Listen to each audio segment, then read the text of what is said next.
Os dados macroeconômicos e os catalisadores do mercado cripto explicam muito bem porque nós estamos nesse período chato de acumulação que parece nunca acabar. Mas novos dados mostram que esse período chato está muito perto de acabar, dando espaço para a melhor fase de valorização desse ciclo de alta. E quem souber se posicionar agora surfará a grande onda de valorização, segunda onda de valorização que nós teremos nesse ciclo do mercado em poucos dias. Nesse vídeo eu reuni todas as informações que você precisa entender sobre essa fase do mercado e entender de forma fácil e clara para onde o mercado vai nos próximos dias ou nos próximos meses. Mas antes de mais nada, eu quero te pedir, se você ainda não é inscrito no canal, se inscreva no canal, ativa o sininho para sempre ser notificado quando eu estiver fazendo conteúdos brabos como esse. Toda segunda-feira nós temos live, todas as terças nós temos vídeos, todas as sextas, como hoje, nós também temos vídeos. E se você gostar do conteúdo, considere deixar aquele likezão para o YouTube entender que isso daqui presta para alguma coisa e entregar para que mais pessoas possam ser educadas também através desse conteúdo. Mas chega de lenga-lenga, bora pro conteúdo do vídeo, vamos pro que interessa e marcha, compadre. Estamos passando por um período bem chato do mercado, assim como eu falei para vocês na introdução do mercado. Desde março, quando nós atingimos aqui o nosso topo local do mercado, após um rompimento de topo histórico, coisa que nunca havia acontecido antes no mercado. Nós temos um rompimento de topo histórico antes de acontecer o halving. Nós vimos o mercado atingindo um topo local e se consolidando dentro desse canal de alta infinito que parece nunca acabar. De lá para cá nós tivemos vários momentos de micropânicos no mercado que obviamente foram excelentes pontos de entrada, certo? Para a acumulação, para essa próxima grande pernada que nós temos para ver agora. A gente viu uma tensão muito forte ali em abril de guerra entre Irã, Israel, Oriente Médio, guerra de Ucrânia, as pessoas achando que nós teríamos uma terceira guerra ou não, aprovação dos pagamentos da Gênesis, isso impacta na venda de bitcoins. Nós estamos vendo ainda as distribuições da Mt. Gox, os reembolsos dos seus credores, governo da Alemanha vendendo bitcoin à torto e à direito e fazendo com que nós ficássemos nessa lateralização dentro desse canal de alta aqui infinito. E agora, recentemente, nós vimos as ações japonesas despecando mais de 12%, a bolsa tendo um circuit breaker e todo aquele pânico que aqui foi formado, um fundo nos 49 mil dólares, que foi um excelente ponto de acumulação também para essa próxima grande pernada. Um outro ponto que eu quero trazer para vocês é, nós estamos vendo a dominância do Bitcoin subindo desde o final de 2022, não tendo grandes quedas na dominância, ó, queda de 6%, queda de 8%, que foi a maior até então, e uma queda de 4% na dominância, fazendo com que o mercado de altcoins ande mais devagar. Nós veremos diferentemente aqui, ó, do período de 2021, 2022, que nós vimos grandes quedas de dominância e, consequentemente, nós vimos grandes pumps de altcoins. Meu pitch, quando nós teremos essa queda da altcoin, quando nós teremos a nossa tão sonhada alt season? Esse é um assunto para outro vídeo, mas se você se interessa por esse conteúdo, deixa aqui no comentário para eu saber se você quer saber quando nós teremos a próxima alt season, quais são os indicadores que você precisa acompanhar para entender o quão próximo nós estamos disso. E aí o Piteira, se tiver bastante procura por isso, o Piteira grava um vídeo para vocês mostrando como vocês vão analisar quais são os indicadores que vocês precisam usar para entender quando nós teremos uma próxima altcoin season e quando nós vemos esse momento que estamos tanto aguardando de ver a dominância cair, Total 3 subir e as altcoins pamparem. Outro grande ponto aqui que vem corroborando com essa dominância alta do mercado esse aqui é o índice de especulação de altcoins e a gente pode ver que nós estamos nas mínimas desde 2018 aqui e obviamente quando nós estamos nessas mínimas são excelentes pontos para nós acumularmos, para nós comprarmos, e quando nós estivermos atingindo esses topos aqui, é momento de saída, momento de meter o pé. E muito dessa especulação baixa aqui, a gente viu um momento ali no último trimestre de 2023 que as altas deu uma recuperada, mas a gente estava se recuperando do mercado de baixa muito forte, certo? E depois a gente viu isso daqui derretendo, e isso diz muito sobre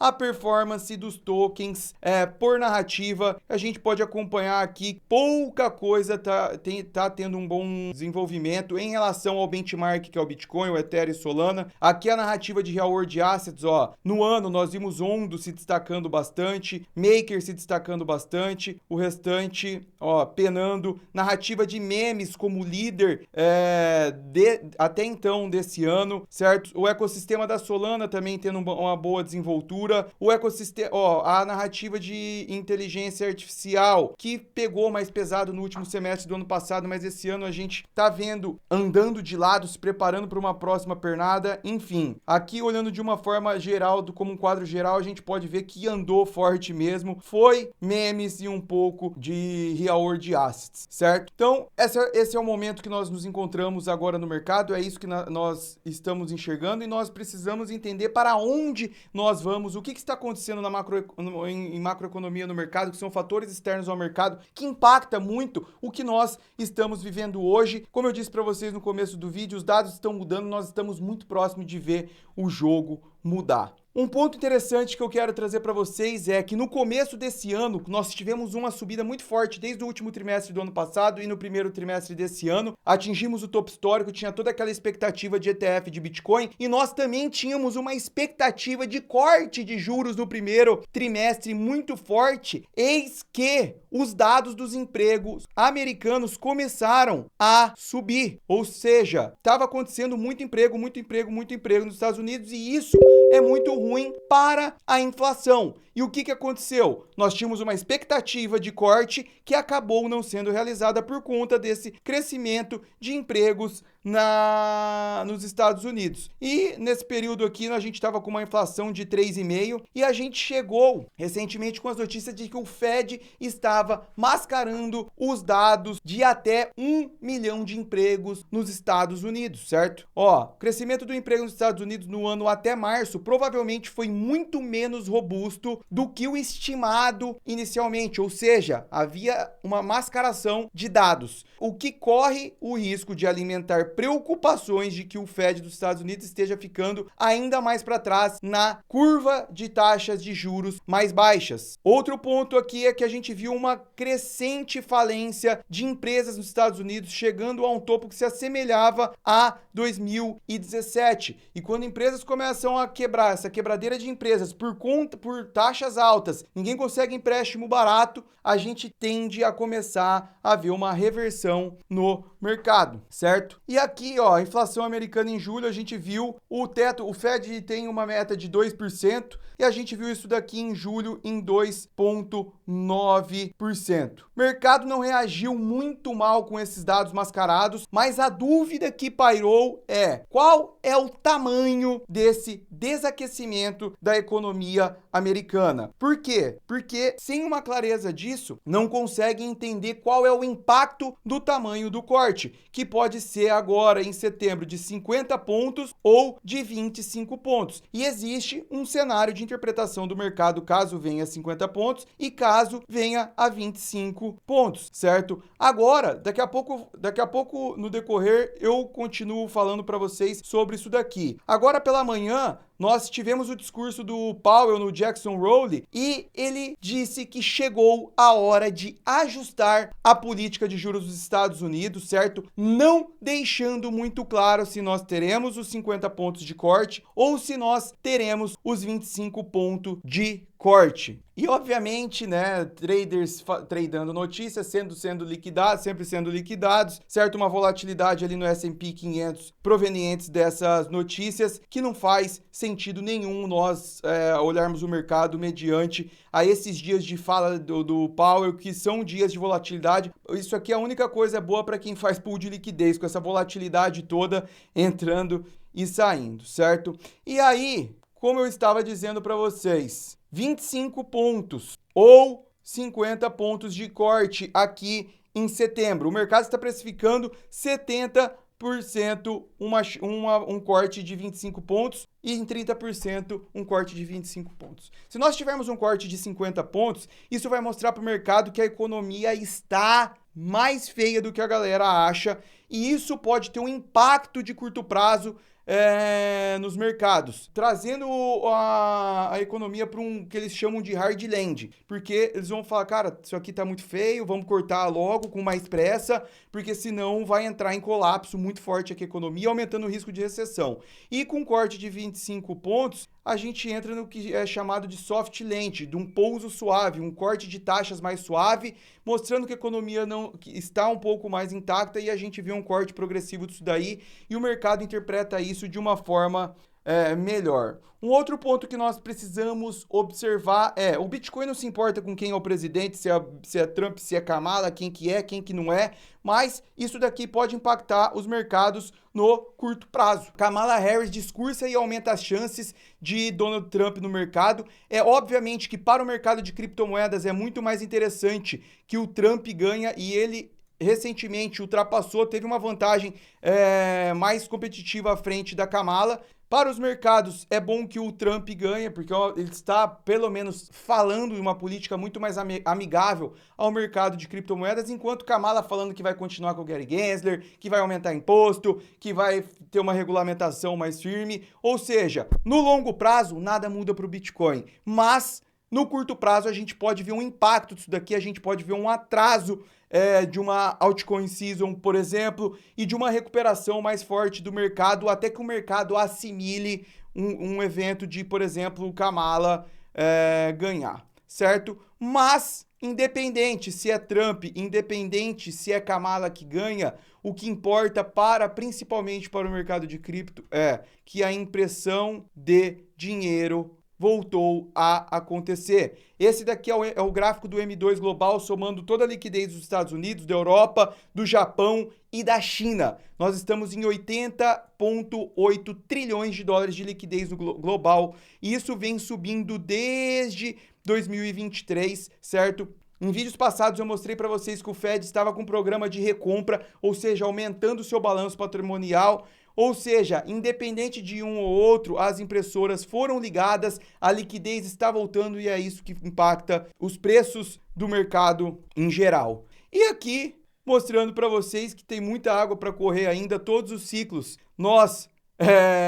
Aqui nós estamos, o momento que nós estamos de 2024 é a primeira fase do bull, nós temos ainda a segunda fase do bull, ciclo de 2020. É isso que aconteceu, 2016, 17, isso que aconteceu, 12, 2013 é o que aconteceu, independente do governo que estava ou não. Por quê? Porque as taxas de juros caíram, porque as impressoras foram ligadas, porque a liquidez escoou para o mercado para a gente formar o nosso topo, para a gente ter a nossa altcoin season. E agora vamos para o nosso último bloco, que eu quero trazer dados para vocês mostrando de que essa alta que nós tivemos até agora foi uma alta drivada, demandada pelo institucional, que o varejo ainda não voltou. Então, temos muito chão, como eu disse para vocês, para nós formarmos aquela loucura, aquela euforia onde nós vamos socar dinheiro no bolso, com o institucional colocando mais dinheiro, com o varejo voltando, com a liquidez voltando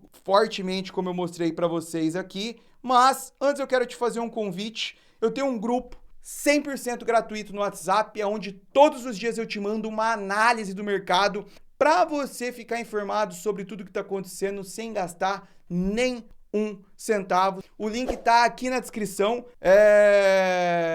Segunda a sexta, áudio, e você fica antenado com absolutamente tudo que está acontecendo no mercado. E o melhor de tudo, como eu já disse para vocês, no Vasco da Gama. Então bora pro nosso último bloco. O varejo ainda não voltou. Toda essa alta que nós estamos vendo, ela está sendo drivada pelo institucional, pelos participantes que já estavam aqui nesse mercado, certo? Os ETFs de Bitcoin estão sendo adotados, ó. Esse aqui é um tweet do Matt Hogan, que é o CEO da Bitwise, uma das emissoras de ETF, dizendo que os ETFs de Bitcoin estão sendo adotados por investidores institucionais mais rápido do que qualquer outro ETF na história dos ETFs. Não acredite na história de que é só o varejo. Os dados provam ao contrário, certo? Aqui, trazendo para vocês também, ó, os ETFs de Bitcoin tiveram um aumento de 27% na propriedade institucional no segundo trimestre. A K33 revelou que 262 novas empresas entraram no mercado spot de ETFs de Bitcoin, elevando um total para 1.199 em 30 de junho. Esse aumento sinaliza uma confiança institucional crescente por moedas digitais, ou seja, o institucional está entrando. Agora, recentemente, o Morgan Stanley foi liberado para os seus 15 mil advisors oferecer Bitcoin para os seus clientes, ou seja, nós veremos ainda uma entrada muito maior e a galera entrando com peso, adotando o Bitcoin como uma reserva de valor. Aqui eu queria mostrar para vocês que a BlackRock ultrapassou a Grayscale como maior gestora de ativos. Os caras estão comprando Bitcoin violentamente. ETF de Bitcoin da BlackRock tem o terceiro maior fluxo de ETFs do ano. Ó, terceiro maior fluxo de ETF do ano, ou seja, de todos os ETFs que existem, o de Bitcoin está em terceiro lugar, com o terceiro maior fluxo. Isso tem sido muito lucrativo para esses fundos também, a história está apenas começando. BlackRock como terceiro maior holder de Bitcoin já, perdendo apenas para a carteira de Satoshi Nakamoto e para a corretora da Binance, certo? Passando a Grayscale, passando a MicroStrategy,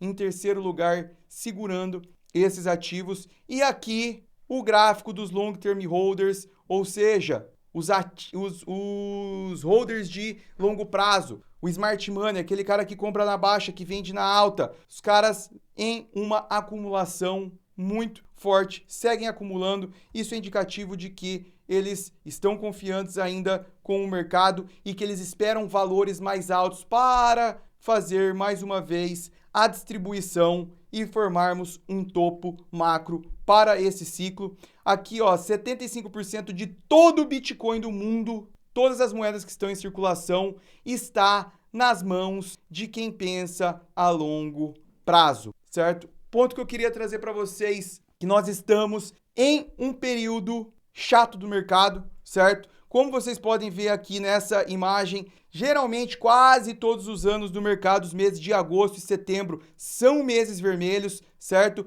Predominantemente vermelhos, são meses que são mais de lateralização, mais de acumulação, porém, em anos de halving, nós tendemos a ter um último trimestre que é, sazonalmente falando, o último trimestre e o primeiro trimestre são os trimestres mais fortes, mais positivos para o mercado, principalmente em anos de halving. Ó, em 2016 a gente viu, ó, outubro, novembro e dezembro muito forte. 2020 a mesma coisa e agora nós estamos entrando também aqui, ó, em outubro, novembro, dezembro como meses fortes, principalmente em anos de halving. Então, para a gente poder encerrar e fazer um resumo de tudo que a gente falou aqui, era isso que eu queria trazer para vocês.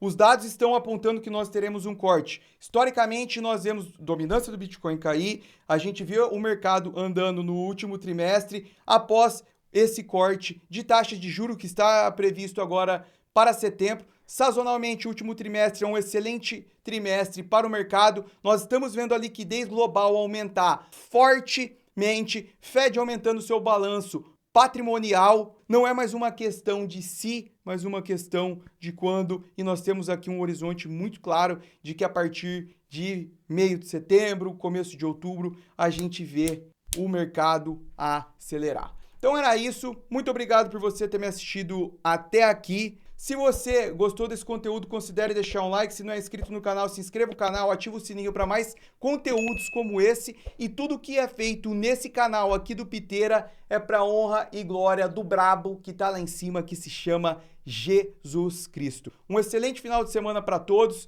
Vejo vocês na nossa live de segunda-feira. Fui!